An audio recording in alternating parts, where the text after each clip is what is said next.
Are you currently dealing with an injury, something short-term, something long-term, but you're really worried about losing months or years of progress in the gym while you're injured?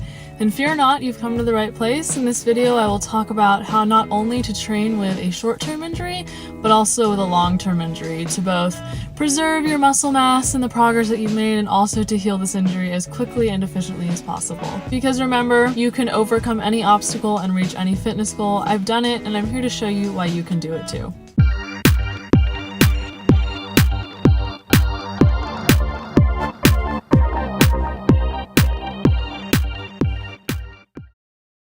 Hey guys, welcome back to my channel. It's Caroline Elizabeth here with yet another video for all of you today. And yes, I am filming in my car because that's currently the only space that I have to film. You make do with what you've got, right? Today, like I said, I'm going to be talking about how to train with injury, how to preserve muscle mass, and how to heal basically as quickly as you can. Just know that every injury is different, and ultimately you should listen to your body and the signals that it's giving you. If you could do me a favor and hit that subscribe button and give this video a big thumbs up, I'd really appreciate it. Any support that you can give helps me out a lot. I'm just starting out here. First things first is dealing with the short term. I know this sucks, but really the first thing you've got to do is you've got to take the necessary time off. If you train through it, ultimately you're going to cause yourself to get more injured, more than likely, and that means when it becomes so bad that you can no longer train through it, you're going to have to take so much more time off than you otherwise would have if you just given it the space that it needed. Keep in mind that you actually don't start to lose any muscle mass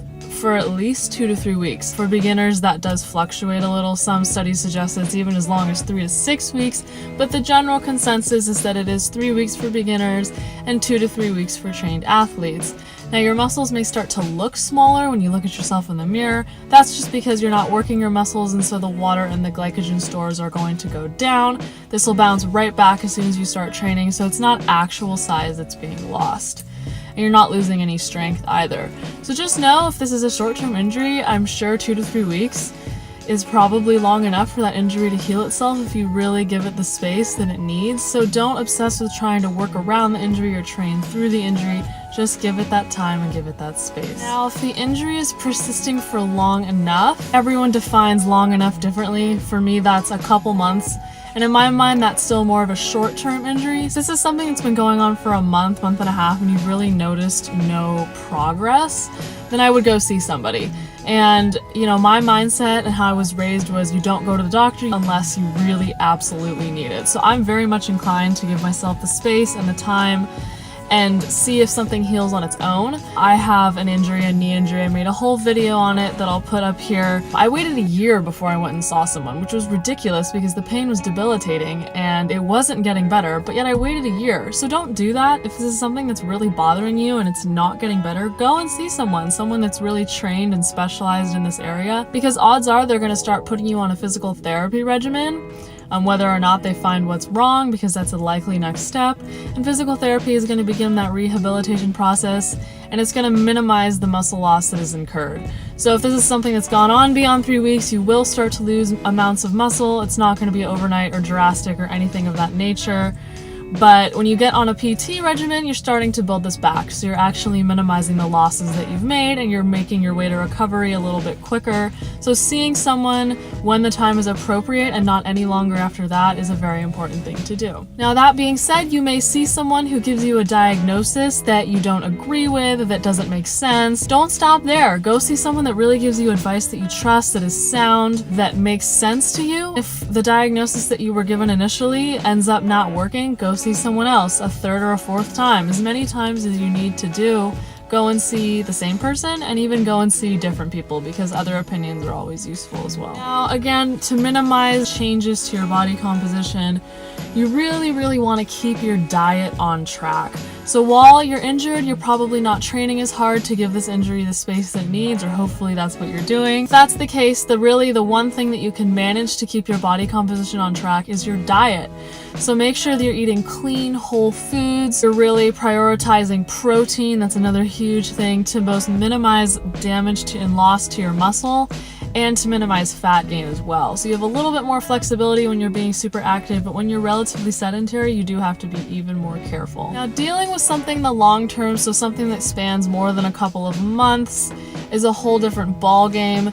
you are inevitably going to lose muscle mass. You can't avoid it if you're going to be taking that much time off and rehabbing for that long a period of time. First and most important thing to do is to prioritize what's important to you. So for me, that's training in the gym. And this means with where I'm at right now, I can't go on hikes, I can't even walk to class, I can't ride horses. I can really only go to the gym. And these squirrels running all over the place. There's like 4 of them and they're so distracting because they're cute. So yes, prioritize what's important to you. And if that's your training, do what you can in the gym and then don't go pushing it elsewhere, because an injury can only take so much before it's made worse. It's very, very important to listen to your body. So there are going to be good days and there are going to be bad days. And it's important that just because yesterday was really good and you were feeling great and you could bang out whatever in the gym, if you're feeling like crud the next day, take some space. Healing generally isn't linear. It can fluctuate, so some days are going to be good, some days are going to be bad. Keep that in mind, be prepared for that, and listen to your body on each day as it tells you what it needs. Additionally, don't be cheap now to pay more heavily later. So what I mean by this is if you're injured, and this is something that's been going on for a long time, or if this is something chronic that may never go away, likely you're going to have to pay for some things to help support your body. So for example, I dropped almost $400 on shoes this past month because my running shoes had worn out and it was time for replacements, because walking on flat shoes obviously is going to make a knee injury worse. And then I realized that I needed to be stabilizing myself more so that my knees weren't even making micro movements that could aggravate them. So I spent $200 to get really good powerlifting shoes to really stabilize me. And this is something I'd never done in my 2.5 years of lifting, but I realized that I needed to take these precautions so that I wasn't cheaping out on my knees and actually making them worse and preventing them from healing in the long run, which is going to mean more doctor's appointments, so more bills, more physical therapy, more scans and tests. And not only is that expensive, but it's time consuming and you're doing more damage by just not taking these precautions, even if it feels expensive right now. This may also mean that you're buying braces, that you're buying ice packs, whatever you need to really help yourself heal. If that's resistance bands to work your muscles a little bit but not too much, do what you need to do and don't think, oh, maybe I shouldn't spend this much money, even though this could help me. Just do it if this is something long-term, and especially if this is something chronic that you know you're going to be dealing with possibly for the rest of your life. Very importantly, just because you are not feeling your injury on a given day does not mean that it's not there. Sometimes you're going about your normal activities, you're not going to feel an injury in the process of healing. Just because you're not feeling it on a given day doesn't mean you should go pushing it like crazy. You know your body, you know what it's capable of doing. Just because it's feeling good doesn't mean that it can handle, upping the ante 10 times. If you know that going on a long hike is going to aggravate an injury, but you felt so good the past week, it's okay, I think I can handle it. Don't. You know your body, listen to it. Just because you're not feeling the injury doesn't mean it's not there. After hard work, make sure you take care of the injury, whatever that means to you. So for me, this means foam rolling and stretching every single time I go to the gym for at least 15 or 20 minutes. Not only does this work out any kinks, but it also helps with my flexibility, which aids in healing my injury. Maybe this also means icing, so make sure you have time to ice appropriately if that's something that's needed after every workout. I know it's really tempting. You get a great session, you want to move on to the next thing, you got to get out of the gym, you've been there for a long time, so you just want to skip the cool down, you want to skip the stretching, skip the icing.